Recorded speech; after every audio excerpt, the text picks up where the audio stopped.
पुन्हा तुमचा विकास पुरुष, आम्ही इन्फ्रास्ट्रक्चर, आम्ही एवढे पैसे खर्च केले, तेवढे पैसे खर्च केले, आम्ही एवढे रस्ते बांधले, रस्त्याची भ्रष्टाचाराची हजारो टेंडर्स आम्ही तुमच्याकडे उघड केली। कोर्टाने देखील तुम्हाला फटकावून काढले। 5,000 कोटीचं टेंडर 3,000 कोटीवरती तुमचं आणलं कोर्टाने, आणि कोर्टाने देखील हे दाखवून दिलं की तुम्ही भ्रष्टाचार करताय, तरी देखील तुम्ही या बाबतीमध्ये मूग गिळून गप्पा, तुमच्याकडनं कुठली कारवाई नाही। कोर्ट, सुप्रीम कोर्ट सांगते भ्रष्टाचार झालाय, टेंडर रिवाइज करावं लागेल। आणि आता मुंबईमध्ये विकासाच्या नावावरती हा जो एक नवीन प्रकार चालू आहे, पीएपी, मी या सभागृहामध्ये पीएपी वरती मागच्या अधिवेशनामध्ये जे सांगितलं होतं की ज्या पद्धतीने पीएपीच्या तुम्ही आजकाल नवीन डेव्हलपमेंट प्लॅन बनवताय, डीपीचा आधार घेऊन नवीन रोड बनवताय, त्याच्यावरच्या झोपड्या उचलतायत, वॉर्ड ऑफिसर दलाल झालेत तुमचे। मी मागच्या वेळेला या वॉर्डमध्ये या सभागृहात सांगितलं होतं, अंधेरी के ईस्टचा वॉर्ड ऑफिसर नितीन शुक्ला,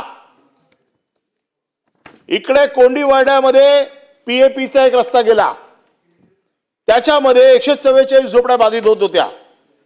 या 144 झोपड्यांची हे पीएपीच्या नामाने तिकडे ह्यांचेच दलाल, मग ह्यांचे दलाल कोण आहेत? एक तर सहाय्यक अभियंता भूषण राणे, उप अभियंता विशाल कोकाटे, हे सगळे लोक त्या गरीब लोकांकडे जातात, त्या गरीब लोकांना सांगतात की तुमचं अपात्र आहे, तुम्ही पीएपी मध्ये अपात्र आहे, हे अपात्रतेची नोटीस आम्ही तुम्हाला देणार आहे, तुम्ही आता घर खाली करून जा, आणि नाही जाणार असाल तर हे 5-7 लाख 10 लाख रुपये घ्या आणि घर खाली करा।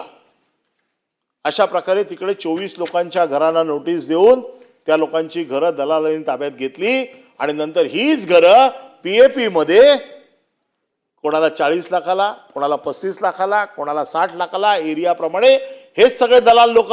त्याच्यामुळे पीएपी चांगल्या एरियातले ह्यांना माहिती आहेत। मग चांगल्या एरियातले पीएपी जर असतील तर चांगल्या एरियातल्या पीएपीला 50 लाख रुपये, 60 लाख रुपये हे वॉर्ड ऑफिसर लोकांचे धंदे आहेत। मागच्या अधिवेशनात या नितीन शुक्लावरती मी कारवाई करायची मागणी केली होती, आपण मान्य केली होती, झाली कारवाई? या कोकाटेवरती कारवाई करायची मागणी केली होती, झाली कारवाई? मग तुम्ही त्याच्याबरोबर आहात काय? एक तर तुम्ही स्वतः जर त्याच्यामध्ये बरबटलेले नसाल तर तुमची हिंमत असायला पाहिजे की एखादा आरोप झाला तर त्याची चौकशी होऊन, पुन्हा मी सगळ्या पुराव्यांसकट दिलेलं आहे, चौकशी करून मागचं अधिवेशन, आजचं अधिवेशन 4 महिन्याचा कालावधी गेला। त्यांची हिंमत एवढी वाढलेली आहे की लगेच हे झालं नाही झालं, त्या लोकांनी हे प्रकरण पचलं, विधानसभेत आपण चर्चा करून एवढे सगळे आरोप करून देखील काही होत नाही म्हटल्यावरती त्यांनी मोगराचा आमचा जो डीपी आहे, म्हणजे निकुंज शाळा ते मोगरापाडा, इकडच्या नवीन डीपीला हात घातलाय। इथे जवळजवळ 250 झोपड्या आहेत। या 250 झोपड्यांवरती पुन्हा सेम कारवाई की तुम्हाला आम्ही बात करतोय, तुम्ही अपात्र आहात, 62चा पुरावा मागताय, तुम्ही बाकीच्या झोपड्यांना 2000ला घरं देताय, 2011ला तुम्ही पंतप्रधान आवास योजनेमध्ये बसवताय, आणि ह्या लोकांना तुम्ही रस्त्यावरच्या लोकांना जे वर्षानुवर्ष तिकडे राहिलेले आहेत त्या लोकांच्या झोपड्या कवडी मोलाने विकत घेऊन तुम्ही दलाल लोक हे सगळे, ह्या जागा आता 100 झोपड्या तिकडे खाली गेल्या। काय चाललंय? हे दलाल हे कोण? चला मी प्रायव्हेट दलाल असले असतं तर मी मान्य केलं असतं, हे दलाल वॉर्ड ऑफिसर, हे दलाल एससी, हे दलाल ज्युनियर इंजिनियर, यांचे हे धंदे आहेत, यांच्यासाठी त्यांना ठेवलेलं आहे। सभापती महोदय, ज्या पद्धतीने मुंबईच्या विकासाच्या गप्पा मारल्या जातात ना, यांच्या नाकाखाली काय चाललंय, किती अंधार आहे, काय जळतंय हे बघत नाहीयेत। फक्त लोकांच्या समोर प्रेझेंटेशन चांगलं, आम्ही हे असं करतोय, आम्ही ते तसं करतोय, आम्ही जर त्याची पोलखोल तर आता कंटाळा आला आम्हाला ओरडून ओरडून। गेल्या 4 वर्षामध्ये प्रशासनाने जो काय गोंधळ घातलाय, 4 वर्षामध्ये प्रशासनाने जी काय धुमाकूळ घातलाय, ते सगळे हे वॉर्ड ऑफिसर मालक आणि दादा झालेत। त्यांना असं वाटायला लागलंय की आम्हाला विचारणारा कोण नाहीये. मुंबईतल्या 24च्या 24 वॉर्ड ऑफिसरच्या कहाण्या मी इथे सांगू शकतो. तेवढा वेळ नाही आपल्याकडे, कारण हा 260चा प्रस्ताव आहे, 2.5 तासात संपवावा लागतो. एकेका विभागाच्या वरती बोलायला गेलो तर 4-4 तास आपल्याला कमी पडतील. एवढा भ्रष्टाचार एवढा माजलाय आणि हे सांगतायत दररोज विकासाच्या गप्पा. 260 मध्ये यांच्या विकासाच्या गप्पा येतात. राज्य कसं वेगवान प्रगतीने चाललंय ते येत आहे. अरे पण जेव्हा जात आहे तेव्हा गरीबाला चिरडताय, गरीबाला मारताय, आणि मारणारे कोण आहेत? तुमचेच हस्तक. तुम्ही जर त्याला रोखले असते आम्ही समजू शकलो असतो की बाबा तुमचा त्याच्यात हात नाहीये.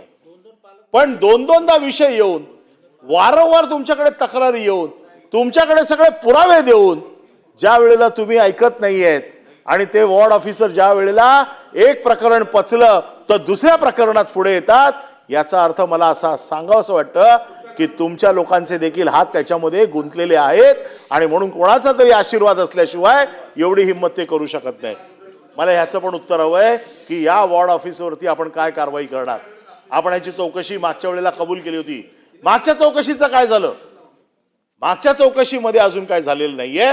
मागच्या चौकशी कधी काय होत नाही असं म्हटल्यावरती पुढे अजून हात घातलाय त्यांनी. आता या वेळेला चौकशीमध्ये काय झालं नाही तर अजून ते पुढच्या वेळेला अजून पुढे येतील. मुंबई महानगरपालिका चारी बाजूने धुतली जाते. आता नवीन महापौर जे आलेत, मुख्यमंत्र्यांनी या सभागृहामध्ये 130 लोकांच्या अधिकाऱ्यांच्या बदल्यांना स्टे दिला होता, ज्याच्यामध्ये भ्रष्टाचार झाला म्हणून आरोप झाला आणि म्हणून मुख्यमंत्र्यांनी येऊन स्टे दिला. महापौरबाईंनी काल अधिकाऱ्यांना म्हणजे सूचना दिल्या, हा स्टे उठवा. मुख्यमंत्र्यांपेक्षा वरती महापौर. किती अर्थपूर्ण झाले ते मला सगळं गणित माहिती आहे. कोणाचा काय रेट आहे तो मला माहिती आहे. जो तो वाचायला गेला एक दिवस रेट कार्ड इथे जाहीर करावंच लागेल. पण मुख्यमंत्र्यांना ताबडतोब दखल घ्यावी लागली त्या प्रकरणाची. 120 अधिकाऱ्यांच्या इंजिनियर्सच्या बदल्या मुख्यमंत्र्यांनी इथे येऊन कबूल केलं की या बदल्यांमध्ये घोळ आहे, या बदल्या ताबडतोब थांबवा. थांबवल्या. मुख्यमंत्री सेन्सिटिव्ह त्या बाबतीत आहेत. भ्रष्टाचार होता कामा नये असं त्यांचं स्वतःचं मत आहे. पण त्यांच्या मताचा असून काय फायदा? तुमचे अधिकारी तुम्हाला जुमानतायत का? तुमचे मंत्री तुम्हाला जुमानतायत का? कोण विचारतोय? महापौरबाई आदेश देत आहेत आणि मग काल विचारल्यावरती सांगितलं नाही. आता हे काय, ही शाळा काय आम्हाला माहित नाही काय युनियनचं पत्र घ्यायचं? आता आपल्याकडे कसं आहे, आमदाराचं पत्र घेऊन बदली केली की सगळं झाकलं जातं की आमदारानेच सांगितलंय. तसं युनियनचं पत्र घेतलं आणि त्या युनियनच्या पत्राला अग्रेषित केलं म्हणे. आता हे अग्रेशन काय आम्हाला माहित नाही की कुठल्या दिशेला गेले अग्रेशन, याचा रेट काय आहे तो मुख्यमंत्र्यांना कळलं. लगेच महापौरबाईंनी काल लगेच विड्रॉ करून टाकलं प्रकरण अंगाशी आल्यावरती. हे आता चालू झालंय. हे एकदम तुम्ही जे काय चाललेलं आहे नगरविकास खात्याच्या अंतर्गत, हे मुंबई महानगरपालिकेचं विकासाचं जे मॉडेल आहे, ह्या विकासाच्या मॉडेलमध्ये काय चाललंय हे हिमनगाचं टोक मी तुम्हाला दाखवतो. हे झालं मुंबई महानगरपालिका. मुंबई महानगरपालिका ठीक आहे, मोठं आहे, खूप काही चोऱ्या दिसतात, दिसत नाही, लपल्या जातात. पण गेले कित्येक दिवस मी उल्हासनगर महानगरपालिकेचे काही विषय या सभागृहात मांडतोय आणि आजपर्यंत हे विषय मी ज्या वेळेला मांडतो, किती वेळा हा विषय या सभागृहात येऊन गेला, आजपर्यंत त्याची चौकशीच होत नाहीये. मी हा विषय कित्येक वेळा मांडलाय. विषय मांडायचे कशाला जर त्याची कोण दखल घेणार? एक तर तुम्ही आम्हाला सांगा ना की तुम्ही मांडलेला विषय चुकीचा आहे, किंवा तुम्ही जे सांगितलं त्याची आम्ही चौकशी केली आणि त्या चौकशीत काही तथ्य आढळलं नाही, आम्ही पुढच्या वेळेला विषय मांडणार नाही. परंतु तुम्ही चौकशी करताय, चौकशीत लोक दोषी आढळत आहेत, ज्यांना चौकशी करायला सांगितली ते रिपोर्ट देत आहेत, रिपोर्टमध्ये दोषी आलेल्या माणसाचा रिपोर्ट लपवला जातोय. उल्हासनगर महानगरपालिकेत मारळ येथे रिजन्सी निर्माण या रिजन्सी अंटलिया प्रोजेक्टमध्ये दफनभूमी हरित क्षेत्र MSCB साठीची राखीव जमीन, त्याचा बेकायदेशीर TDR दिला गेला 2,47,700 चौरस मीटर. चौकशी झाली, चौकशी सिद्ध झालं, बेकायदेशीर दिला, कारवाई काय पुढे? कारवाई काय नाही. त्याच्यावरती कमिशन नेमलं गेलं, कमिशन मध्ये हे सगळं डिक्लेअर झालं, पुढे कारवाई काय नाही. मग कारवाईचा